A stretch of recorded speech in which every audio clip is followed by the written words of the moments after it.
വ്യവസായ പ്രമുഖനായ മലയാളി കോടീശ്വരൻ എം.എ. യൂസഫ് അലിക്ക് സ്വന്തമായിട്ട് ഒരുപാട് സ്ഥാപനങ്ങളുണ്ട്, ഒരുപാട് പേർക്ക് ജോലി കൊടുക്കുന്ന. ഇപ്പോൾ കേൾക്കുന്ന ഒരു വാർത്ത യൂസഫ് അലിക്ക് സ്വന്തമായി ഉണ്ടാകുന്ന വിമാനം വിൽക്കാൻ പോകുന്നു. യൂസഫ് അലിയുടെ വിമാനം ഒരുപാട് തവണ വാർത്തകളിൽ വന്നിട്ടുണ്ട്. ഏറ്റവും ആധുനികമായ വിമാനങ്ങളിലൊന്നാണ്, ഏറ്റവും അഡ്വാൻസ് ടെക്നോളജിയുള്ള വിമാനമാണ്. അതിലേക്ക് നമുക്ക് വരാം. പക്ഷേ വിമാനം വിൽക്കുന്നു എന്നതിനേക്കാളും പ്രധാനപ്പെട്ട വാർത്ത എനിക്ക് തോന്നുന്നത് 14 മാസമായി ഈ വിമാനം വിൽക്കാൻ വെച്ചിട്ട് വാങ്ങാൻ ആരും വരുന്നില്ല. കാരണം അതിൻ്റെ വിലയായിരിക്കാം ഒരു പക്ഷേ. അപ്പോൾ അതാണ് എനിക്ക് തോന്നുന്നത്. യൂസഫ് അലി വിമാനം വിൽക്കാൻ വേണ്ടിയിട്ട് ഒരു സ്ഥാപനത്തെ ഏൽപ്പിക്കുന്നു. US ഗാർഡിയൻ എന്ന ജെറ്റ് എന്ന് പറയുന്നൊരു കമ്പനിയാണ് ഈ വിമാനം വിൽപ്പനയ്ക്ക് വെച്ചിരിക്കുന്നത്. 3 സൈറ്റുകളിൽ കൊടുത്തിരുന്നു. 3 സൈറ്റുകളിൽ കൊടുത്തിട്ട് അതിൻ്റെ ആദ്യമേ വില പറയാതെയാണ് വിറ്റിരുന്നത്, വിൽപ്പനയ്ക്ക് വെച്ചിരുന്നത്. നമ്മൾ OLX സാധനങ്ങൾ വെക്കുന്നു എന്ന് പറയുന്ന പോലെ വിമാനം വിൽക്കാൻ വേണ്ടി US ഗാർഡിയൻ ജെറ്റ് കമ്പനി 3 സൈറ്റുകളിൽ പരസ്യം ചെയ്തു. അതിലേക്ക് വരാം. അതിന് മുമ്പ് നമുക്ക് ഈ വിമാനത്തെക്കുറിച്ചൊന്ന് പറയാം. 2016 മുതൽ യൂസഫ് അലി ഉപയോഗിച്ച് വരുന്ന വിമാനമാണ് A6YMA രജിസ്ട്രേഷനുള്ള 16 പേർക്ക് യാത്ര ചെയ്യാൻ പറ്റുന്ന പ്രൈവറ്റ് ജെറ്റ്. അത് ഗൾഫ് സ്ട്രീം G550 എന്ന് പറയുന്ന വിമാനമാണ്. അപ്പോൾ ഇത് നേരത്തെ പറഞ്ഞ പോലെ ഈ വിൽപ്പന ഏജൻസിയായ US ഗാർഡിയൻ ജെറ്റിൽ 3 സൈറ്റുകളിൽ പരസ്യം ചെയ്തു വിമാനം കൊടുക്കാനുണ്ടെന്ന്. ആദ്യം പരസ്യം ചെയ്യുമ്പോൾ അതിൻ്റെ വില പറഞ്ഞിരുന്നില്ല. എത്ര രൂപയാണ് ഈ വിമാനത്തിന് ഉദ്ദേശിക്കുന്ന മതിപ്പുമല്ല, അല്ലെങ്കിൽ മോഹമില്ല, എത്ര രൂപ കിട്ടണം എന്ന് പറഞ്ഞിട്ടില്ല. പകരം ഒരു ഫോൺ നമ്പറായിരുന്നു. വേണമെങ്കിൽ സിനുവിന് താല്പര്യമുണ്ടെങ്കിൽ ആ നമ്പറിലെടുത്തിട്ട് ആ ഗാർഡിയൻ ജെറ്റ് കമ്പനിയെ വിളിക്കാം, ഈ വിമാനത്തിൻ്റെ കാര്യങ്ങൾ പറയാം. അപ്പോൾ വിമാനത്തിൻ്റെ വില അവർ പറയും. അങ്ങനെ പരസ്യം ചെയ്തു. എന്നിട്ട് പിന്നീട് റെസ്പോൺസ് ഒന്നും വന്നില്ല. അങ്ങനെ വന്നപ്പോൾ വീണ്ടും കഴിഞ്ഞ നവംബർ മാസത്തിൽ 2024 നവംബർ മാസത്തിൽ ഈ പരസ്യം അപ്ഡേറ്റ് ചെയ്തിട്ട് വില പ്രസിദ്ധീകരിച്ചു. $29,29,50,000 ആണ് വില.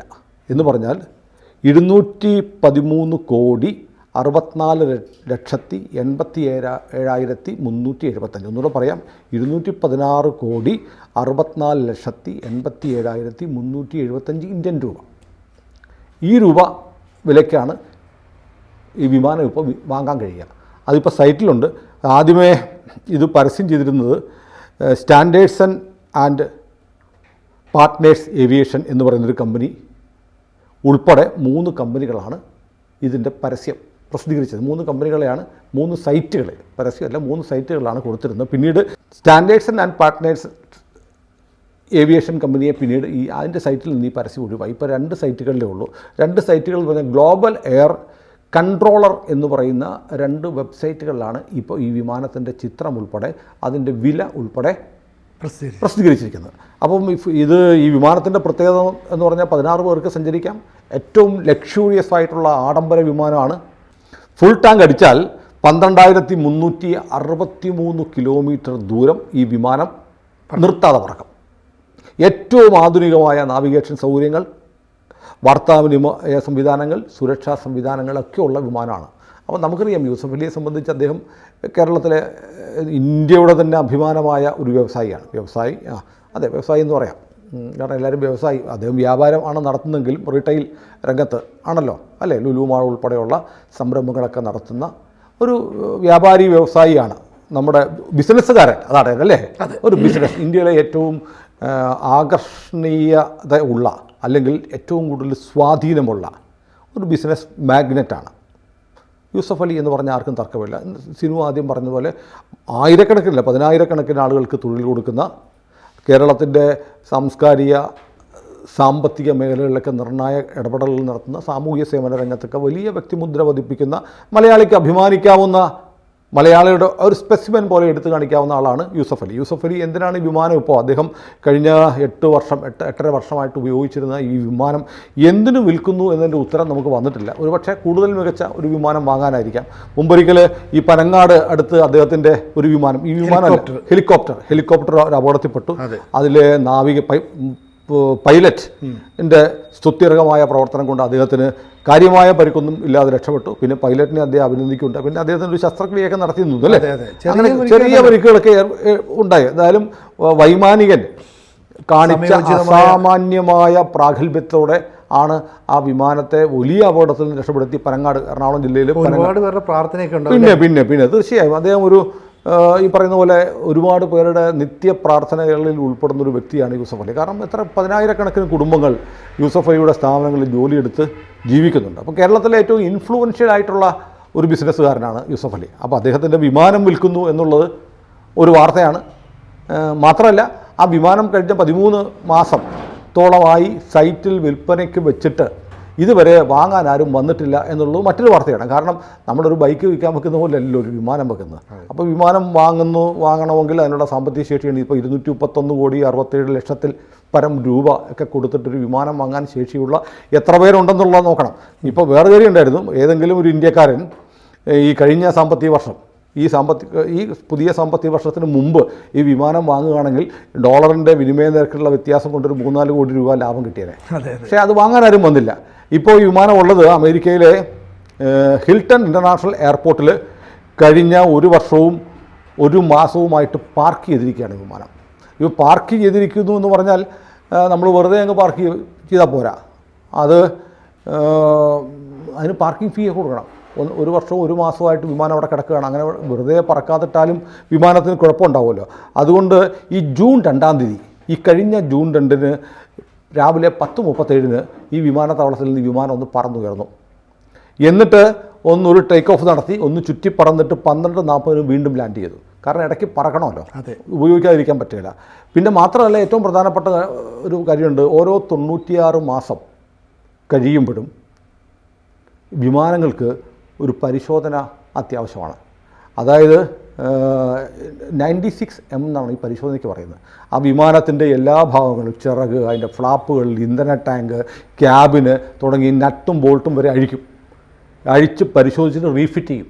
അതാണ് M96 പരിശോധന എന്ന് പറയുന്നത്. വിമാനങ്ങൾക്കെല്ലാം ഒരു നിർബന്ധമായി നടത്തേണ്ട പരിശോധന. അത് ആകാശത്തോടെ പറക്കുന്നതാണ്, ആലംബമില്ലാതെ പറക്കുന്നതാണ്. ഒരു അപകടം പറ്റിയാൽ കരയിലാണെങ്കിലും വെള്ളത്തിലാണെങ്കിലും രക്ഷപ്പെടാൻ ഒരുപാട് മാർഗ്ഗമുണ്ട്. ആകാശത്തൂടെ പറഞ്ഞാൽ വേറൊരു ആലംബവും ഇല്ലാത്തതുകൊണ്ട് വലിയ അപകടം ഉണ്ടാക്കുമെന്നുള്ളതുകൊണ്ട് ഓരോ 96 മാസത്തിലും വിമാനത്തിൻ്റെ ഇത്തരത്തിലുള്ള മൊത്തം പാർട്സും അഴിച്ച് റീഫിറ്റ് ചെയ്യും. റീഫിറ്റ് ചെയ്യാനാണ് 3000 മണിക്കൂർ വേണം. 3000 മണിക്കൂർ എടുത്താലേ അഴിച്ച് വീണ്ടും റീഫിറ്റ് ചെയ്ത് സെറ്റ് ചെയ്യത്തുള്ളൂ. ഇതിനു വേണ്ടി 1,35,00,000 രൂപയാണ് ഈ M96 പരിശോധനയ്ക്ക് വേണ്ടത്. 1,35,00,000. അതും പൂർത്തിയാക്കിയ വിമാനമാണ്. അപ്പം എല്ലാം പക്ക, എല്ലാ ടയറും പുതിയ ടയറാണ്, 4 ടയറും പുതിയതാണ്, കംപ്ലീറ്റ് സർവീസ് കഴിഞ്ഞാണ്, എൻജിൻ ഓയിൽ, ഫ്ലൂയിഡ് എല്ലാം മാറ്റിയതാണ്. അങ്ങനെ പക്ക ആക്കിയിട്ടിരിക്കുകയാണ് വിമാനം. വേണ്ടവർക്ക് വാങ്ങാം. അപ്പോൾ ഇതിനകത്ത് പറയുമ്പോൾ മറ്റൊരു കാര്യം കൂടെ പറയാനുള്ളത്, ഈ നമ്മൾ മലയാളികളെ സംബന്ധിച്ച് പറയുമ്പോൾ ഈ വിമാനമുള്ള മലയാളികൾ വേറെയുണ്ട്. രവി പിള്ളയ്ക്ക് വിമാനമുണ്ട്, PNC മേനോന് വിമാനമുണ്ട്, ജോയ് അലുക്കാസിനുണ്ട് അല്ലേ, പിന്നെ കല്യാൺ സ്വാമിക്കുണ്ട്. ഇങ്ങനെ പലർക്കും വിമാനങ്ങളുണ്ട്. പക്ഷേ 2 പേരുടെ വിമാനങ്ങൾക്ക് ഒരു പ്രത്യേകതയുണ്ട്. ആ വിമാനങ്ങളുടെ പേര് ആ മലയാളികളുടെ പേരാണ്. മലയാളി പേരുള്ള 2 വിമാനങ്ങളുണ്ട്. ആ വിമാനങ്ങളിൽ ഒന്ന് ഗൾഫ് സ്ട്രീം, നമ്മുടെ യൂസഫ് അലിയുടെ ഗൾഫ് സ്ട്രീം 550 ആണെങ്കിൽ ഗൾഫ് സ്ട്രീം G600 ഒരു വിമാനം ഉള്ള മലയാളിയുടെ പേര് രവി പിള്ള എന്നാണ്. രവി പിള്ളയുടെ ഈ വിമാനത്തിൻ്റെ പേര് Gulf stream G600 T7 Ravi എന്നാണ്. അപ്പം രവി എന്ന് പേരുള്ളൊരു വിമാനവും ഇന്നിപ്പോൾ നമ്മുടെ വ്യോമപാതയുടെ നമ്മുടെ ആകാശത്ത് രവി എന്നുള്ളൊരു വിമാനം പറക്കുന്നുണ്ട്. മലയാളിയുടെയാണ്, നമുക്ക് അഭിമാനിക്കാം. അതുപോലെ PNC മേനോൻ്റെ വിമാനം ഗൾഫ് സ്ട്രീം G500 അപ്പോൾ 500, 550, 600 ഈ 3 കാറ്റഗറി വിമാനങ്ങൾ മലയാളിക്കുണ്ട്. -നോൻ എന്നാണ്. മേനോൻ മേ കഴിഞ്ഞിട്ട് ഒരു ഡാഷ് ഇട്ടിട്ട് നോൺ, മേനോൻ തന്നെ. അപ്പോൾ അങ്ങനെ 2 വിമാനങ്ങളുണ്ട്. അത് മലയാളികളുടെ ഈ 2 വിമാനങ്ങളല്ല, ഞാൻ ഇത് 2 വിമാനങ്ങളുടെ കാര്യം, അവർക്ക് മലയാളികളുടെ സ്വന്തം പേരിട്ട് പറക്കുന്ന 2 വിമാനങ്ങളാണ്. അതുകൂടാതെ ഈ കുറേ വർഷങ്ങൾക്ക് മുമ്പ് നമ്മുടെ RSP നേതാവൊക്കെ ആയിരുന്ന AV താമരാശനില്ലേ, AV താമരാശൻ്റെ മകൻ അശോക് താമരാശൻ താമസിക്കുന്നത് UK-ലാണ്. അദ്ദേഹത്തെക്കുറിച്ചൊരു വാർത്ത കുറേ കാലം മുമ്പ് പത്രങ്ങളിൽ വന്നിരുന്നു.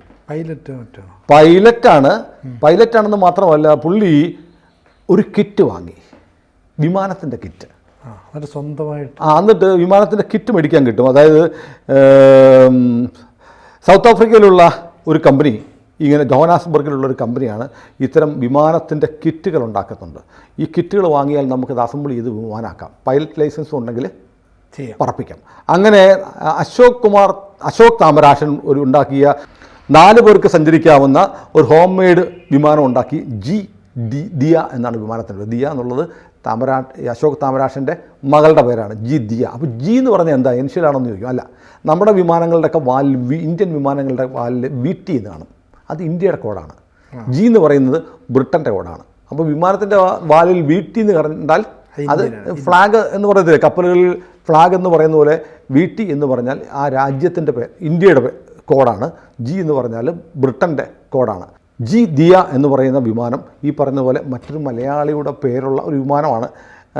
ഇത് സ്ലിംഗ് TSI എന്ന് പറയുന്ന ഒരു കമ്പനിയാണ് ഈ വിമാന കിറ്റ് ഉണ്ടാക്കുന്നത്. ദക്ഷിണാഫ്രിക്ക ജോഹാനസ്ബർഗിലെ കമ്പനിയാണ്.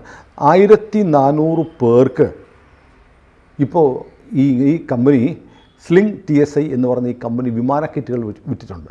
അത് നമ്മൾ മേടിച്ച് കഴിഞ്ഞാൽ നിയമാനുസൃതമാണ്. മേടിച്ച് അസംബിൾ ചെയ്താൽ ഒരു ഫുൾ വിമാനമായി. ഈ വിമാനത്തിന് വലിയ ഭാരമൊന്നുമില്ല. ഏതാണ്ട് 950 കിലോഗ്രാം ഭാരമുള്ള വിമാനമാണ്. 4 പേർക്ക് സഞ്ചരിക്കാം. അതും ഈ പറഞ്ഞ പോലെ 1630 കിലോമീറ്റർ നിർത്താതെ പറക്കാൻ കഴിയും.